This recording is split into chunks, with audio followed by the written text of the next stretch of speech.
నమస్తే అన్న. నమస్తే అండి. నాగబాబు అండి, నంద్యాల నాగబాబు, కోలంకరం అండి మాది. అయితే ఇక్కడ పవన్ కళ్యాణ్ గారు ఎమ్మెల్యేగా గెలిస్తే ఇక్కడ ప్రజలు ఏం కోరుకుంటున్నారు అంటే ఒక స్టేట్కి సంబంధించిన లీడర్ ఇక్కడ ఒక ఎమ్మెల్యే గెలిచేయడానికి గర్విస్తారా లేకపోతే ఇక్కడ అభివృద్ధి చేయించుకుంటారా?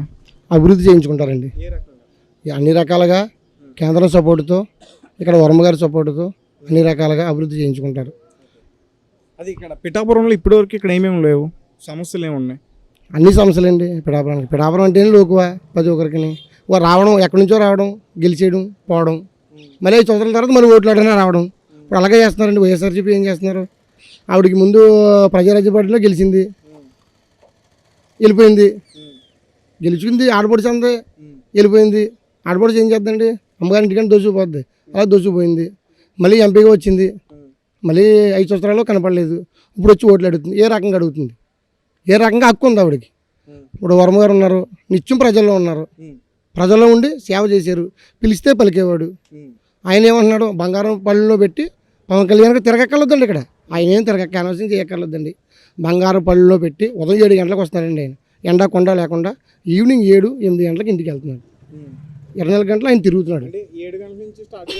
స్టార్ట్ చేస్తున్నారండి. మేము ఇంకా వెళ్ళిపోతున్నామండి. ఎండకి వెళ్ళిపోతున్నాం మేము. ఆయనకి ఎండగడ్డ వెళ్ళిపోతలేదండి. నాకు ఎండా కొండ కాదు, పవన్ కళ్యాణ్ గారిని అఖండ మెజార్టీ 1,00,000 ఓట్ల మెజార్టీతో గెలిపించాలి మనం. నా మెజార్టీ నాకు 48,000 వచ్చింది. ఆయన 1,00,000 ఓట్ల మెజార్టీతో మనం గెలిపించాలి. మనం బహుమతి ఇవ్వాలి చంద్రబాబు నాయుడు గారికి. పిఠాపురం నియోజకవర్గాన్ని బహుమతి కింద ఇవ్వాలని చెప్పేసి పవన్ కళ్యాణ్ గెలిస్తే వర్మ గారు పెట్టిన భిక్ష అని అంటారా? అలాగే అంటండి. అలాగే ఆ భిక్షని ఎందుకంటారండి? భిక్ష కట్టడం ఏం కాదండి. ఒక అధనాయకుడు. అవును, దాని గొడవ లేదండి. మనకి బాధ్యత పిప్పారండి చంద్రబాబు నాయుడు గారు. ఏమని? పవన్ కళ్యాణ్ గారిని పిఠాపురం పోటీ చేస్తున్నారు, మీరు గెలిపించి తీసుకురావాలి. అదేనండి భిక్ష. అవన్నీ ఎవరో అంటారండి, అయ్యేం కాదు. ఒక బాధ్యత పిప్పారండి. ఓడిపోవడం అన్నది కలండి. ఇంకా ఆ మాట మీరు అనొద్దు. ఎవరి మీద పడదండి. జెన్యున్గా చేస్తున్నారండి. ఆయనే అంతటోడే పరమాత్మ లాంటి జెన్యున్గా చేస్తున్నాడు. ఆయన వెనకాల మేము చూస్తున్నారు కదా ఎలా ఉందో ఊపు. మెజార్టీ పక్కాగా 1,00,000 ఓట్ల మెజార్టీ వస్తుంది. అదండి. ఒక పక్క చాలా మంది కూడా ఇక్కడ వంగ గీత గారికి సపోర్ట్ చేస్తున్నారు కదా. ఏమీ లేదండి. పెద్ద లీడర్లు వచ్చి ఎక్కడో వాళ్ళు అల్లిపోయి వస్తున్నారండి ఇక్కడికి. రాదు మన ఓటమి పక్క అనేసి వీళ్ళు ఏదో చేద్దామని వస్తున్నారండి. నమ్మరు కదండి. ప్రజలు ఎరువులు ఏం కదండి, అందరికీ తెలుసండి. వాటర్కి అన్నీ తెలుసండి. నాయకుడి కన్నా వాటర్ బలమైనడండి. ఆయనకి అన్నీ తెలుసండి వాళ్ళకి, ఓటర్లకి. జగన్మోహన్ రెడ్డి గారికి నిన్న గాయం జరిగింది రాయితో. ఏమండి, కోడికత్త అయిపోయిందండి, బాబాయ్ శవం అయిపోయిందండి, ఇప్పుడు రాయి ఉందండి. ఎన్ని చేస్తాడండి? ఎన్ని చేసి ఏం చేయలేకండి ఇది ఏంటి? ఏదో పథకాలను ఇస్తున్నారండి. అమ్మ కూడా ఇస్తున్నారండి. అమ్మ కూడా 13,000 ఇస్తున్నాడు ఏంటండి. ఇది వరకు మా పిల్లోడికి 20,000 ఫీజు కట్టుకోండి నేను, ఫీజు ఆటోకిని. ఇప్పుడు ఇవాళ 45,000 కడుతున్నానండి నేను. ఎందుకంటే 13,000 ఇవ్వమని ఎవరు చెప్పాడండి? మమ్మల్ని బాధించమని ఎవరు చెప్పారండి? నిత్యావసరాలు తగ్గించమనండి, అవి చేయమనండి. అవి చేయలేదండి. అన్ఫిట్ అయిపోయాడండి ఆయన సీఎంగా. ఇంకా ఆయన పనికిరాడండి. ఇంకా ఆయన ఇంటికి పంపిస్తారండి. మధ్య ఏర్లే పారుతుందండి. కొకేను, గంజాయి. మా ఊరికి ఇప్పుడు 3 రోజులు పెట్టి మేము కర్ఫ్యూ పెట్టామండి. మా ఊర్లో పెద్దలందరూ కలిపి కోలం గ్రామంలో కర్ఫ్యూ పెట్టామండి. రాత్రి 10 దాటితే ఎవరో తిరగకూడదు, మందు అమ్మినా మందు పబ్లిక్గా తాగినా అరెస్ట్ చేయించేస్తామని చెప్పేసి మేము చేసుకుంటున్నాం ఊళ్ళో పెద్దలందరూ కలిసి. ఇప్పుడు దాకా లేదండి. మహానుభావుడు ఎక్కాడండి, సర్వనాశనం అయిపోయిందండి. పిల్లల భవిష్యత్తు పోయిందండి. అవునండి అవునండి. గంజాయిలు, కొకేన్లు వస్తున్నాయండి. తప్పుదారి పట్టిస్తున్నారండి. వాళ్ళే మొత్తం సర్వనాశనం చేయడానికి సీఎంగా వేయడండి. ఒక సాయంత్రం అని చెప్పాడండి. ఒక సాయంత్రం ఇచ్చినందుకు సాధ ఇచ్చేయడండి. అది సిద్ధం పద్ధం ఇంకా ఎన్ని అనవసరం సార్. ఇంకేం రాదండి. ఆయన సర్దుకుని ఇంటికి వెళ్ళిపోవచ్చండి, ఇంటికి పంపిస్తారండి. అదండి. ఓకే సార్, థ్యాంక్ యూ అన్న. ఇక్కడ పవన్ కళ్యాణ్ గారిని ఓడించడానికి ముద్రగడ పద్మనాభం గారు కంకణం కట్టుకున్నారంటూ చాలామంది చెప్తున్నారు. ఆయన సపోర్ట్ కూడా వంగ గీత గారికి చేస్తున్నారు. సో దాన్ని మీరు ఎట్లా చూస్తాం? ఎలా చూస్తున్నామండి? మాకు ఏ పార్టీ ఆ పార్టీకి చేసుకుంటే మేము తెలుగుదేశానికి చేస్తాం. తెలుగుదేశం జనసేనకి చేస్తుంది. పక్కాగా గెలిపించుకుంటాం మేము. అంటే ముద్రగడ పద్మనాభం మా పక్క నియోజకవర్గం వాళ్ళు వచ్చి ఇక్కడ ఏం చేస్తారండి? వాళ్ళని ఇన్ఛార్జీలుగా పెట్టారు కదా ఇక్కడ. అదేండి, పెట్టారండి వాళ్ళకి ఏదో మామూలుగా వైసీపీ మనుషులు ఉంటారు, ఆ వైసీపీ మనుషులు వాళ్ళ వెనకాల తిరుగుతారు. మా దాంట్లో వాళ్ళు తీసిపోరు కదా. ఇప్పుడు జనసేన మనుషులు కానీ తెలుగుదేశం మనుషులు కానీ తీసిపోరు. 2 పార్టీలు టైఅప్ అయ్యి చక్కగా గెలిపించుకుంటాం మేము. పవన్ కళ్యాణ్ గారు పక్కగా గెలుస్తారు. వర్మ గారు సపోర్ట్ లేకపోతే పవన్ కళ్యాణ్ గారు ఇక్కడ గెలవడం కష్టమా? వర్మ గారు సపోర్ట్ లేకపోతే అంటే మీరు కానీ తీసిపోతారా వర్మ గారిని? ఏంటి వర్మ గారు ఇంకా పవన్ కళ్యాణ్ మనిషే కదా. ఇప్పుడు ఇంకా సపోర్ట్ లేకపోవడం ఇప్పుడు ఉంటుంది. అంటే తన వర్మ గారి అభిమానుల్లో కొంతమందిలో అసంతృప్తి ఉందని విన్నాను నేను. వర్మ గారి అభిమానులు అండి మేము. వర్మ గారు చెప్తేనే చేస్తాం మేము. మరి ఎండ కొండ లేకుండా తిరుగుతున్నాం మరి పవన్ కళ్యాణ్ గారు జెండా పట్టుకునే.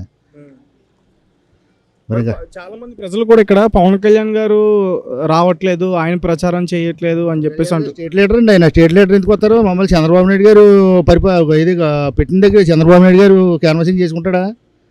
ఆయన స్టేట్ లీడరు. ఇప్పుడు ఎంపీ గారు ప్రతి ఇంటింటికి తిరిగి ఓటు అడగలరా? ఇప్పుడు ఎంపీకి పెట్టిన వాళ్ళు ఎంపీ సింబలే చూపిస్తారు తప్ప ప్రతి ఇంటింటికి తిరిగి ప్రోగ్రాంలో ఉండరు కదా. పవన్ కళ్యాణ్ గారు ఆయన స్టేట్ లీడరు.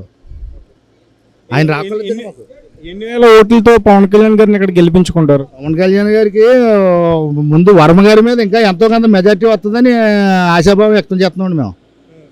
వర్మ గారికి వర్మ గారు ఒక 47,000 ఓట్లతో గెలిచారని విన్నాను. అలా 50,000 దాటుతుందని వర్మ గారు రికార్డుని బదులు కొడతాడు ఈయనని చెప్పి మేము ఎక్స్పెక్ట్ చేస్తా ఉన్నాం. అన్న నమస్తే. నమస్తే అన్న. నా పేరు శివ. మాది పిఠాపురం మండలం మంగతుర్తి విలేజ్ అండి. ఇది ఈరోజు టీడీపీ, జనసేన, బీజేపీ కూటమిగా మహాపాదయాత్ర ప్రారంభించామండి. మేమందరం మాకు నిజంగా టీడీపీ ఎంతో సహకరిస్తుందండి ఈ పాదయాత్రకే. మేమందరం కలిసి పవన్ కళ్యాణ్ గారికి టీడీపీ సహకరిస్తున్నారా, వర్మ గారు బాగా సహకరిస్తున్నారా? సార్ వర్మ గారు సహకరిస్తేనండి. వర్మ గారికి మంచి మంచి ఓటింగ్ ఉందండి. ఆల్రెడీ వర్మ గారు ఒక స్టేట్మెంట్ కూడా ఇచ్చారు. పవన్ కళ్యాణ్ గారు ఇక్కడ నుంచి పోటీ చేస్తే కనుక 1,00,000 ఓట్ల మెజార్టీ ఇక్కడ నేను బంగారు పళ్ళులో పెట్టి అప్పచెప్తానని వర్మ గారు ఆ రోజు ప్రకటించారండి. అన్నట్టుగానే పవన్ కళ్యాణ్ ఇక్కడ రావడం జరిగింది. ఇవాళ నిజంగా ఎలక్షన్ అయిన వెంటనే నిజంగా బంగారు పళ్ళులో పెట్టి మా ఎస్వీఎస్ఎన్ వర్మ గారు పవన్ కళ్యాణ్ గారికి ఒక గిఫ్ట్ కింద అందిస్తారండి. ఈ పిఠాపురం అనే గ్రామాన్ని బంగారంగా తీర్చిదిద్దుతారండి. ఇది ఆధ్యాత్మికంగా ఇది పిఠాపురం అనే గ్రామం ఒక ఆధ్యాత్మికానికి సంబంధించిన ఇక్కడ స్వయంభు దత్తాత్రేయ క్షేత్రం ఉంది. ఇది ఒక ఆధ్యాత్మిక టూరిస్ట్గా ఈ తీర్చిదిద్దడానికి పవన్ కళ్యాణ్ గారు, బీజేపీ, మొత్తం తెలుగుదేశం 3 కలిపి పిఠాపురం ఒక స్థాయిలోకి తీసుకెళ్తాయండి. దీన్ని పర్యాటక కేంద్రంగా ఈ జిల్లాను పర్యాటక స్థాయిలో తీర్చిదిద్దుతారండి. పవన్ కళ్యాణ్ గారు మాట ఇచ్చారు. జనం కూడా అందరూ నిర్ణయించుకుని ఉన్నారు. భారీ మెజార్టీ అందించినాకే మొత్తం యూత్ కాడి నుంచి అందరూ కూడా ఒకప్పుడు ఏదో కుర్రోళ్ళ పార్టీ అనుకునేవారండి. కుర్రోళ్ళ పార్టీ కాదు, ఇది పెద్దల పార్టీ అండి. ఇలా వృద్ధులు 70 ఏళ్ళు, 80 ఏళ్ళు, 60 ఏళ్ళు, మహిళలు, ముసలి వాళ్ళు అందరూ కూడా పవన్ కళ్యాణ్ గారికి ఓటు వేయడానికి అందరూ నిర్ణయించుకుని ఉన్నారండి. అంటే బయట చాలా టాక్ అయితే వినిపిస్తుంది, వంగ గీత గారు కూడా ఇక్కడ మెజారిటీ వచ్చే అవకాశం ఉంది. ఎందుకంటే పవన్ కళ్యాణ్, వంగ గీత ఇద్దరు కూడా ఒకే సామాజిక వర్గానికి చెందిన వాళ్ళు కదా. సో దాని గురించి అంటే వంగ గీత గారి పరిపాలన ఇక్కడ గడిచిన 5 సంవత్సరాల్లో ఎలా ఉంది, బాగాలేదా? అందుకే ప్రజల వ్యతిరేకత చెప్తున్నారా ఏంటి? వంగ గీత అయితే ఆమె మంచి వ్యక్తి అండి, కానీ ఆమె ఎంచుకున్న పార్టీయే మంచిది కాదండి. ఒక అవినీతి పార్టీలో ఉన్నారండి ఆవిడ. ఇలా ఆడబడి చేస్తే అవ్వచ్చండి, మేము ఆదరిస్తాం. కానీ ఇక్కడ పవన్ కళ్యాణ్ గారికి భారీ మెజార్టీ ఇవ్వడానికి పిఠాపురం నియోజకవర్గం నిర్ణయించుకుందండి. ఇది 3 పార్టీలు కలిసి ఇలా అగ్రస్థానంలో పిఠాపురాన్ని నిలబెడతారండి. వంగా గీత కనీసం డిపాజిట్లు రావండి. ఇక్కడ వైసీపీ భయపడే ఇక్కడ మిథున్ రెడ్డిని కానీ, అలాగే దాడిశెట్టి రాజాని కానీ, ద్వారంపూడి చంద్రశేఖర్ రెడ్డిని కానీ ఇక్కడ ఇన్ఛార్జీల కింద వయసు మళ్ళినటువంటి ముద్రగడ పద్మనాభం తీసుకొచ్చి ఇక్కడ పెట్టిందండి. ఒక స్క్రాప్ అండి. అతని పాత్ర ఎలా ఉంటుంది పిఠాపురంలో? ముద్రగడ పద్మనాభం ఉంది సార్, ఆయన వయసు అయిపోయిన స్క్రాప్ అండి అది. ఇప్పుడు స్క్రాప్ ఇంకా పని చేయదండి. ఒక బిల్డింగ్లో ఒక ఐరన్ వస్తువు మనం ఇనుప వస్తువు పెడితే అది బిల్డింగ్ కూలిపోయిన తర్వాత ఐరన్ ఏమవుతుందండి, అది స్క్రాప్ అయిపోద్ది. ఇప్పుడు పద్మనాభం గారు కూడా ఒకప్పుడు వెలిగి వెళ్ళారండి, కానీ ఇప్పుడు స్క్రాప్ అండి. ఆయన స్క్రాప్ ఉపయోగపడదండి. ఏదో ఇంట్లోంచి బయటకు వచ్చాడు, ఉద్యమం చేయడండి ఆయన. అతను కూడా బయట స్టేట్మెంట్లు వస్తున్నాడు కదా, పవన్ కళ్యాణ్ని ఖచ్చితంగా ఓడిపిస్తాను, వంగ గీతాన్ని మెజార్టీతో గెలిపిస్తాను. ఇంట్లో కూర్చొని కాకమ్మ గారు నేను బయటికి రమ్మనండి, ఒకసారి పిఠాపురం ఇలా రమ్మనండి, ఏరియాకి వచ్చి తిరగమనండి, దమ్ముంటే ప్రచారం చేయమనండి, ఎక్కడైనా సెంటర్లో ఉప్పాడు సెంటర్లోకి వచ్చి ప్రచారం చేయమనండి. అంటే ఎప్పుడు కూడా ఆయన ఇక్కడికి వచ్చిన దాఖలాలు లేవా? అసలు ఆయన వైసీపీలో జాయిన్ అయిన తర్వాత గడప దాటి బయటకు రాలేదండి పద్మనాభం గారు. రారండి. ఆయన ఏంటంటే ఇంట్లో కూర్చొని కబుర్లు చెప్తారు. ప్యాకేజీకి అమ్ముడిపోయి ఇలా గుమ్మాల నుంచి బయటకు రాకుండా ఇంట్లో కూర్చొని దొంగ విమర్శలు చేస్తున్నారండి పద్మనాభం గారు పప్పులు ఉడికే సీన్ లేదండి. ఇంకా పద్మనాభం గారు ఒక ముగిసిన శకం అండి. పద్మనాభం గారు అయిపోయిన స్క్రాప్తో సమానం. అలాంటి స్క్రాప్ని వైసీపీలో తీసుకుని దొంగ నాటకాలు ఆడుతుందండి. ఏమంటే జగన్మోహన్ రెడ్డి గారు పోటీ చేసి ఇక్కడ నుంచి అవన్నీ తీసుకెళ్ళి వేయలేదు కదండి పవన్ కళ్యాణ్ గారిని, చంద్రబాబు నాయుడు గారిని. మరి ఎందుకు భయపడి అక్కడ మిథున్ రెడ్డిని అక్కడ తీసుకొచ్చి అక్కడ డబ్బులు ఖర్చు పెట్టిందండి. జనం డబ్బులకి లంగుడిపోయే వ్యక్తులు కదండి పిఠాపురం వాళ్ళు. మంచి మెజార్టీ పవన్ కళ్యాణ్ గారికి అందిస్తారండి. అంటే నిన్న జగన్మోహన్ రెడ్డి గారి పైన దాడి చేశారు, రాయితో కొట్టారు, ఈ న్యూస్ విన్నారా మీరు? సార్ 2019 ముందు కోడికత్తి అని ఒక డ్రామా జరిగిందండి. అలాంటి కోడికత్తి ఇప్పుడు ఒక రాయి డ్రామా అండి, అంతే. అది ఈ డ్రామాలు తప్ప ఎలక్షన్ ముందు సింపతి చూపించుకోవడానికే అండి. ఆల పార్టీ వాళ్ళ చేత చేయించుకుంటారు తప్పండి ఎవరో ఆయన మీద దాడి చేయరండి. కోడికత్తి డ్రామా ఎవలాడారండి? అది 2019లో కోడికత్తి ఎవరు పొడిపించుకున్నారండి? కోడికత్తి స్వయంగా జగన్మోహన్ రెడ్డి పొడిపించుకుని సింపతితో ఓట్లు తెచ్చుకోండి. సరే సింపతి ఇప్పుడు పని చేయమండి, మళ్ళీ అదే రాయిని ఉపయోగించారు అంతే. అప్పుడు కత్తి ఇప్పుడు రాయ, అదండి సింపతి గురించి తప్ప ఏమీ ఉపయోగం లేదండి. ఒక క్వశ్చన్ అడుగుతాను, కాపాడొద్దు. ఒకవేళ ఇక్కడ పవన్ కళ్యాణ్ గారు ఓడిపోతే ఆ నింద వర్మ గారి మీద పడుతుందా? సార్ ఇక్కడ 1,00,000 మెజార్టీ అండి, ఇది రాసి పెట్టుకోండి. వరమ గారి మీద పడదండి. వరమ గారు కష్టపడుతున్నారు. పవన్ కళ్యాణ్ గారి గురించి ఆయన కష్టపడి ఓట్లు వేయించి బాధ్యత ఆయన తీసుకున్నారు. అర్థమైందండి. వరమ గారి మీద ఏ నింద పడదో వరమ గారు బాధ్యత తీసుకున్నారు. వరమ గారికి మంచి ఓటింగ్ ఉందండి. ఆ ఓటింగ్ని ఇవాళ మెజార్టీ రూపంలో వరమ గారు చూపెడతారండి. జనసైనికుల్లో కానీ టీడీపీలో కానీ ఎలాంటి గొడవలు కానీ అట్లాంటివి ఏం లేవు కదా, అంతా సజీవుగానే నడుస్తుందా? సరే ఇవాళ జనసేన టీడీపీ బీజేపీ కలిసి అన్నదమ్ముల్లో బయలుదేరుతున్నామండి. మేము మాలో పొరపచ్చాలంటూ ఏమీ లేవండి. అందరూ కలిసే చేస్తున్నాం ఏ ప్రోగ్రామ్ చేసినని. వాళ్ళకి ఒకరు సహకరించుకొని భారీ మెజార్టీ ఇవ్వడానికి మాకు టీడీపీ కార్యకర్తలు అన్నదమ్ముల్లో కలిసి మేము ఈరోజు ప్రచారం మొదలు పెడుతున్నాం. వాళ్ళు డోర్ టు డోర్ కూడా క్యాంపెయినింగ్ ముందుకు వస్తున్నారండి. తెలుగుదేశం కార్యకర్తలు కూడా మాకు ఫుల్ సపోర్ట్ ఉందండి. వాళ్ళు మాకు ఏ పొరపచ్చాలు లేవని మేము అందరం కలిసే చేస్తున్నామండి.